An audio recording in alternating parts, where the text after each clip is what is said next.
नमस्कार मंडळी, मी तुमच्या कोकणातलो आकाश वर्णे. तर मंडळी, आज आपण ना फणसवाडीच्या जत्रेक जातो. फणसवाडी म्हणजे खयली, आता कणकवली तालुक्यात ना फणसवाडी म्हणून एक गाव म्हणजे अशी एक वाडी आहे. तर ना त्या आपण जत्रेक जातो. छोटीशी जत्रा असता. आपण आधी गेल्या गेल्या ना ते दर्शन घेऊया, मग नंतर थोडासा असं नाटक बघूया. नाटक जरा बरा असता असं म्हणतात. आता चला जाऊया. आणि मेन म्हणजे मंडळी ना, मी हे जत्रेचेच व्हिडिओ करणे नाही, फक्त बाकीच्या देवळांका पण गेलोय, ते पण बघा केलंय ते. आणि आता लाईक शेअर आणि सबस्क्राईब करून विसरता तर विसरू नका, करा लवकर. चला तर बघा, बाय.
अशा अवस्थेत त्या देवानं तिला मारीला गेलो.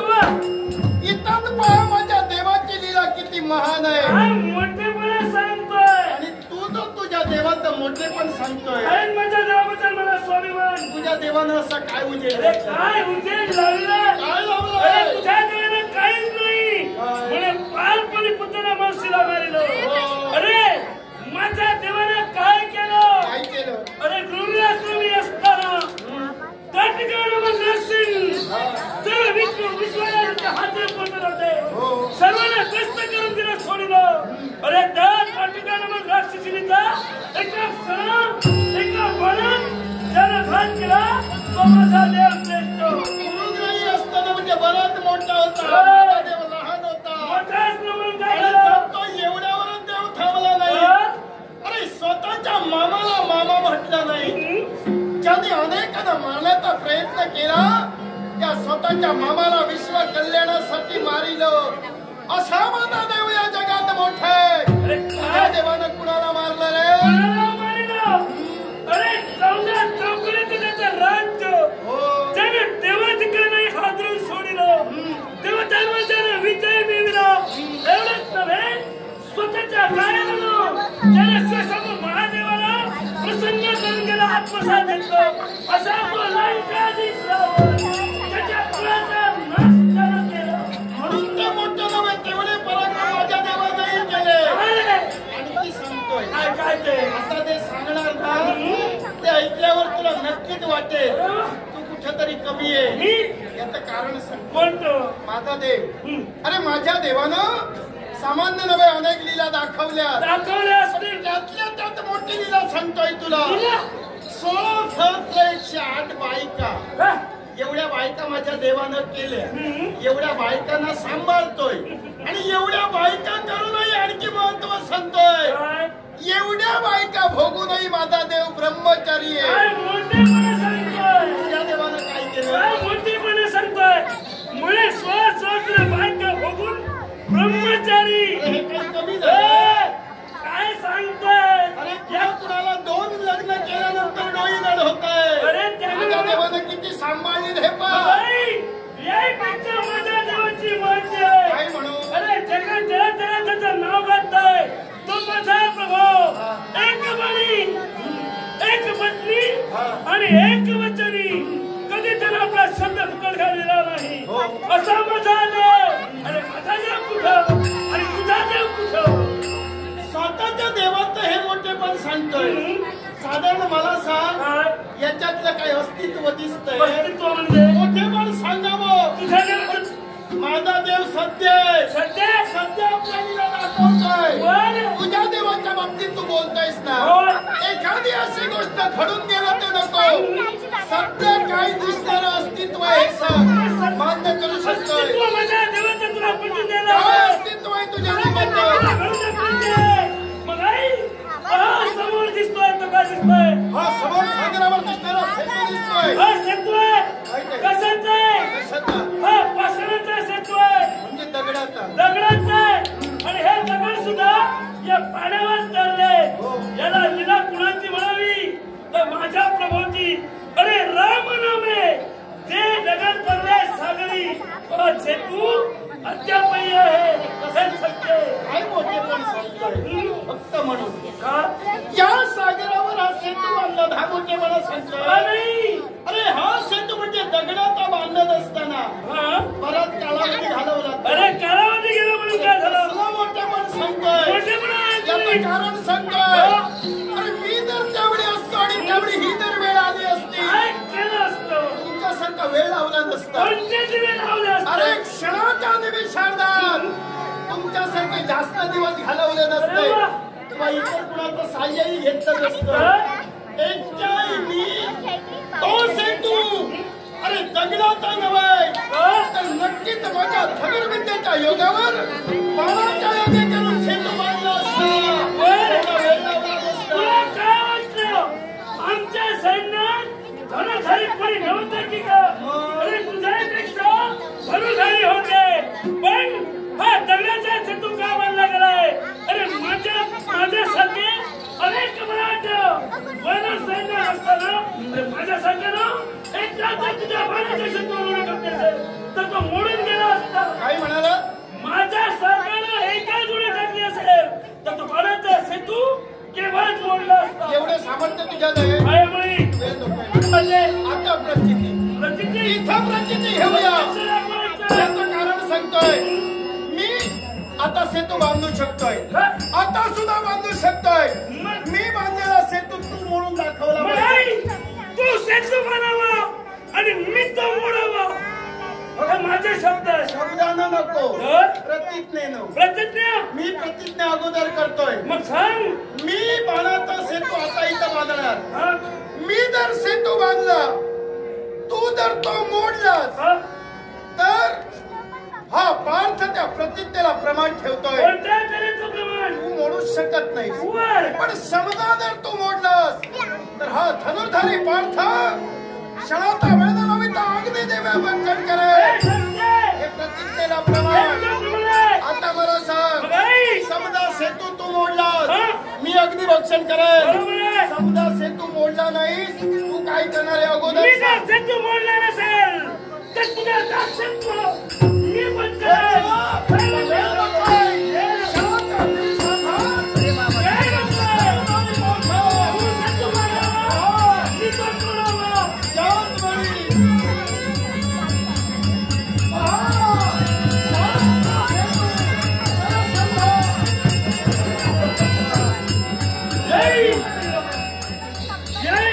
तुमच्याजवळ नवं ते पाहिलं वेळ लागत नाही आम्हाला. होय ना आम्ही मनात ठरवलं सेतू तयार. तुझा सेतू तयार आहे. मोडून टाकू. आम्हाला सुद्धा काही विलंब लागत नाही. विचार पूर्ण केलाय. विचार आमचे पाऊल टाकतोय आणि ते सुद्धा पहा एकाच वेळी तुझा आलेला सेतू मी मोडून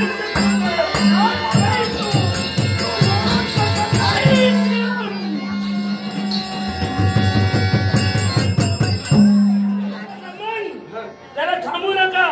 तुमचं काम याच्या पुढचं आहे कारण हात जाऊन जाणार आहे म्हणून मोकळा होणार आहे. त्या पुढच्या ज्या विधी आहेत त्या तुम्हाला कराव्या लागतील. एक शंभर पण हे चांगलंय ते काय? काय चाललंय वेळ करतोय. कशासाठी? प्रतिज्ञेला ठेवलेलं प्रमाण सत्य करतोय. प्रतिज्ञा अशी कोणती? एकच याच्या देवाचा मोठेपणा गात असताना यानं याच्या मुखातून निघणारे ते सहज शब्द की मी बाणाला सेतू तयार करेन आणि माझा मुखातून निघणारा शब्द की तू बांधलेला सेतू मी मोडेन आणि त्याप्रमाणे त्या घडला गेलो. याची प्रतिक्रियाप्रमाणे जर मी मोडला तर अग्निदिव्य करेन आणि म्हणून मी तो सेतू मोडला म्हणून अग्निदिव्य करतोय. पण मला सांगा रे, काय तुम्ही दोघांनी प्रतिज्ञा केलात, होय पुरावा काय?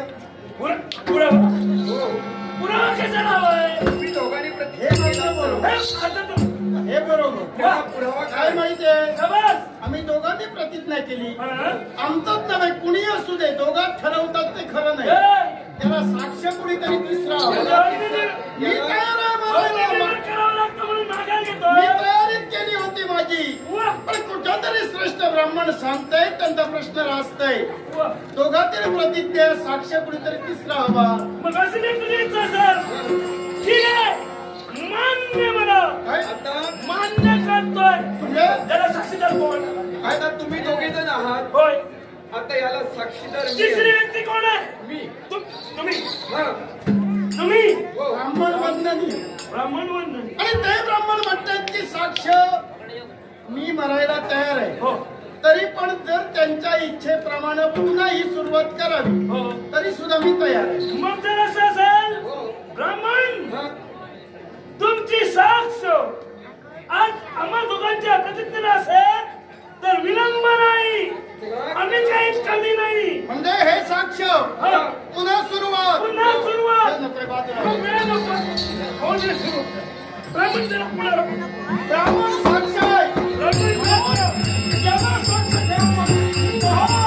हो.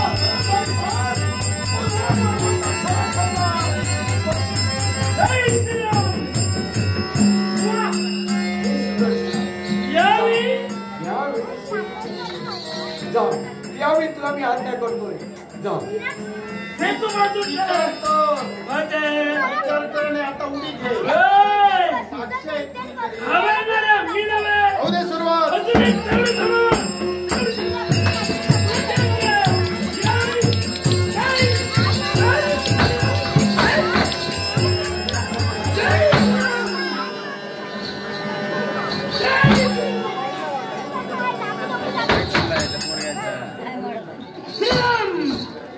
जय श्रीराम.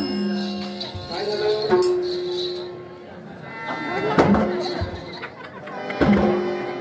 मी बांधलेला सेतू.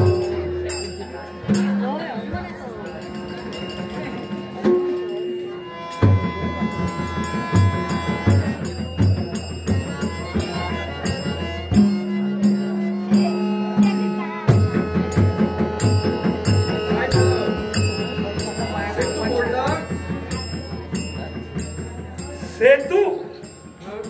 यावेळी सेतू मोडला नाही. ब्राह्मण खरं सांग, हा सेतू मोडला नाही. याला कारण कोणा? ब्राह्मण. ब्राह्मण तुम्ही कोण? ब्राह्मण. तुम्ही ब्राह्मण नव्हे. नव्हे तुम्ही ब्राह्मण. मला वाटत नाही. मग सांगा काय तुमचा स्वरूप आहे? कोण तुम्ही आहात आणि हा प्रकार काय? माझा देव गोपाळ कृष्ण. माझा देव तेव्हा या ब्राह्मण रूपात येऊन केवळ एक साक्ष म्हणून तो इथं राहिला. अर्थातच पार्थात तुला दिलेलं वचन वेळोवेळी पदोपदी तुला सहाय्य मीच करणार आहे. वारे देवा, यावेळी याच्यासाठी माझ्या बाबतीत कपाट केलं आज आणि तू याला वाचविलास. आज तुम्ही दोघे जण म्हणतात हा? की फक्त देवासाठी. मग तुझा देव श्रेष्ठ. हो देवा. तू म्हणतोय तुझा देव माझा श्रेष्ठ. देव श्रेष्ठ आहे. मग पहा काय ते? जवळ उभ्या नेत्राने पहा. काय पाहिजे? मला तुला पाहायचं नाहीये. पण हे रामा, हे पुरुषोत्तम, हे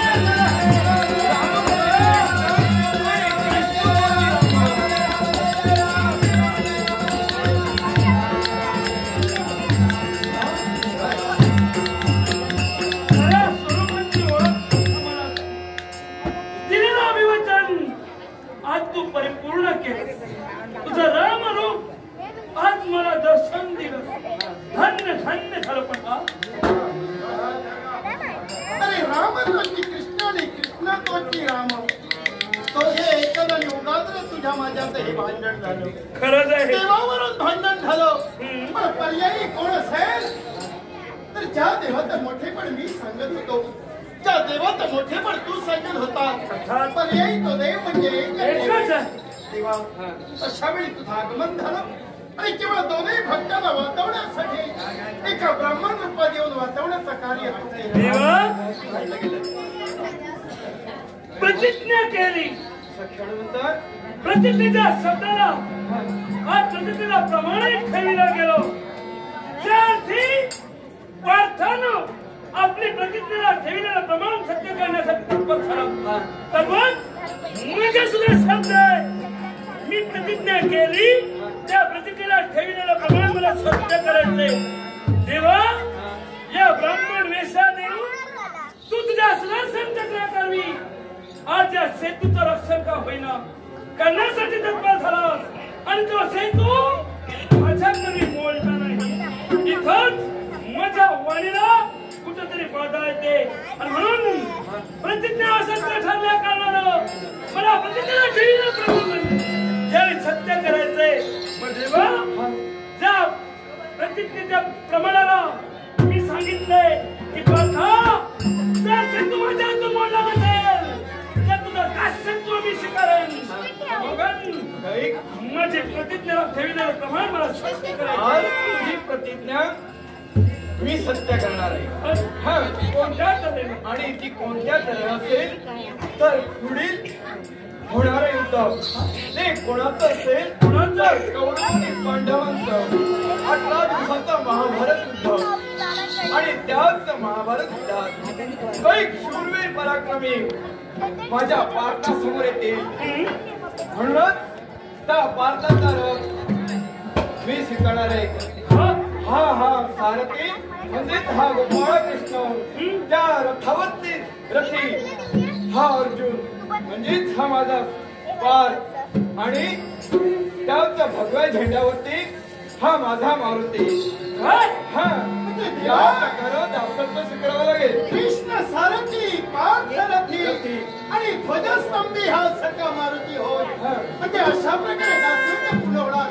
देवा त्या कर्तव्यासाठी मी आलोय, त्या कर्तव्यातून राहिलोय. सत्यलोकी निघालोय. पुष्पा आणायचंय. देवाचं केलायचंय. ही भेट झाली योगायोगानं झालेली आहे.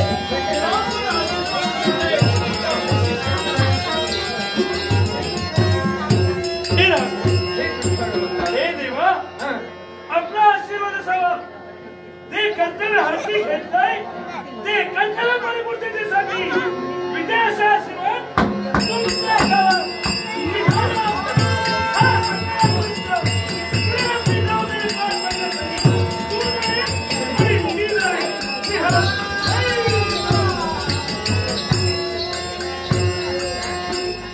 असं फणसवाडीच्या जत्रेचं व्हिडिओ तर तुमका आवडलो असतलोच. मग लाईक करा, शेअर करा आणि सबस्क्राईब पण करा. चला bye bye, good night, Tata.